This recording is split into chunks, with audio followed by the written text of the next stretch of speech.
સંસદમાં અમિત શાહના બાબા સાહેબ આંબેડકર પરના વિવાદિત નિવેદનને લઈને ગુજરાતભરમાં વિરોધ જોવા મળી રહ્યો છે.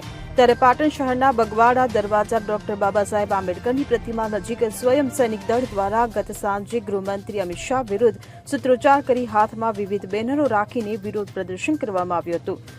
સંસદ ભવનમાં ડોક્ટર બાબા સાહેબ આંબેડકર વિશે ટિપ્પણી બદલ ગૃહમંત્રી અમિત શાહને સસ્પેન્ડ કરવાની માંગણી સાથે પાટણ શહેરના બગવાડા ચોકમાં વિરોધ પ્રદર્શન કરી અમિત શાહના પુતળાનું દહન કરવામાં આવ્યું હતું.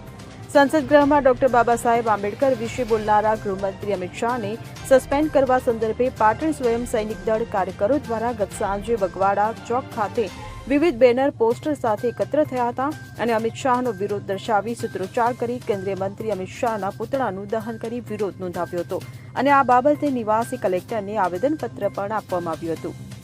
Bureau report CN24 news.